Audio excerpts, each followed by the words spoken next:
Hello everyone, কেমন আছেন সবাই? আশা করি নিশ্চয়ই অনেক ভালো আছেন।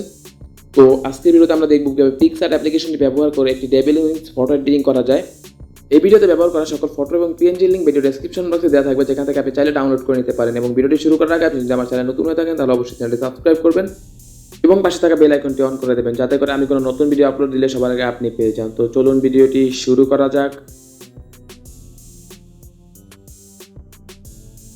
তো চলে আসলাম ফোন স্ক্রিনে। এখান থেকে আপনি প্রথমে চলে যাবেন PicsArt অ্যাপ্লিকেশনে এবং PicsArt অ্যাপ্লিকেশন যাওয়ার পরে প্লাস আইকনে একটা ক্লিক করবেন। এরপর একটু এরকম ইন্টারফেস আসে, নিচে স্ক্রল করবেন এবং নিচে স্ক্রল করার পরে দেখতে পাবেন এখানে হোয়াইট ব্যাকগ্রাউন্ডে সিলেক্ট করবেন।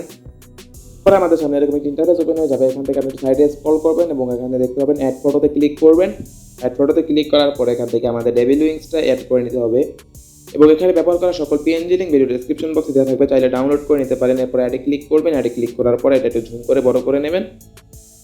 কাস্টমাইজ করে আপনি সমান মাঝখানে এটা সিলেক্ট করে নেবেন। তার আগে আমি একটু ক্রপ করে নিচ্ছি। ক্রপ করা হয়ে গেলে এরকম করে ইন্টারফেস আসবে। এরপর সুবিধা মতো স্থানে এটাকে বসিয়ে নেবেন। তো আমি আমার সুবিধা মতো স্থানে বসিয়ে নিচ্ছি।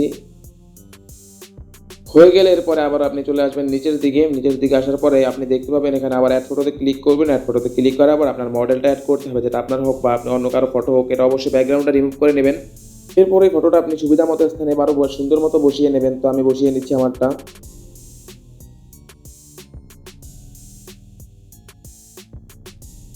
হয়ে গেলে আবার এখান থেকে আপনি অ্যাড ফটোতে ক্লিক করবেন। অ্যাড ফটোতে ক্লিক করার পর এই পিএনজিটা অ্যাড করতে হবে।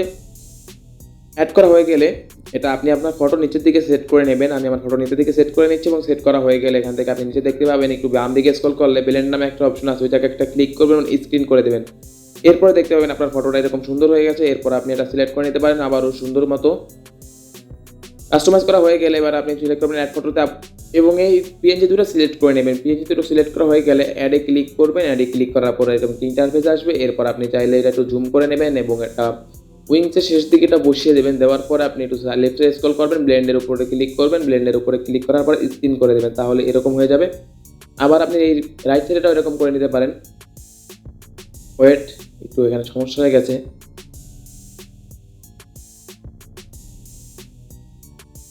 এরপর রাইট সাইডের পিএনজিটা ক্লিক করবেন, এটা জুম করে নেবেন এবং এটা আপনি সুন্দর মতো পজিশনটা সেট করে দেবেন। এরপর আপনি এটাও চলে আসবেন একটু লেফট দিকে এবং এখানেও দেখতে পাবেন একটা ব্লেন্ড বলে অপশন পেয়ে যাবেন এবং ব্লেন্ডের উপরে ক্লিক করবেন, স্ক্রিনে ক্লিক করে দেবেন, তাহলে এরকম একটা ইন্টারফেস হয়ে যাবে।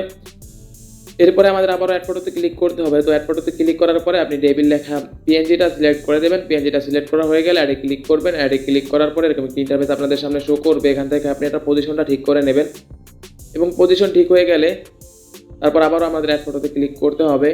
এরপর অ্যাড ফটোতে ক্লিক করার পর আবারও আমাদের পিএনজি দুটো সিলেক্ট করে নিতে হবে। পিএনজি দুটো সিলেক্ট করা হয়ে গেলে আমরা আবারও অ্যাডে ক্লিক করব।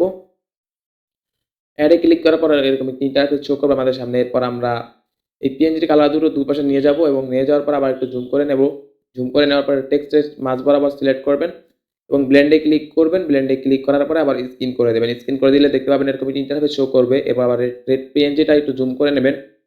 এটা ফটোর উপরে সিলেক্ট করে নেবেন এবং আবারও চলে যাবেন আপনারা ব্লেন্ডে। নরমালি ব্লেন্ডে যাওয়ার পরে আবার সিলেক্ট করে দেবেন স্ক্রিনটা এবং এরকম হয়ে গেল এবং আমাদের ফটো এডিটিং কাজটি শেষ। এখন আমাদের ফটোটি সেভ করতে হবে, জন্য আমাদের উপরে অ্যারো আইকনে ক্লিক করবেন এবং ডানে ক্লিক করবেন এবং লেখা আসবে আর ইউ শিওর, এখান থেকে সেভে ক্লিক করবেন। ফটোটি সেভ হয়ে গেল। এই ছিল আজকের ভিডিও। ভিডিওটি কেমন হচ্ছে অবশ্যই কমেন্ট বক্সে জানাবেন। ভিডিওটি ভালো লাগলে লাইক কমেন্ট শেয়ার, চ্যানেলটি সাবস্ক্রাইব করে পাশে থাকবেন।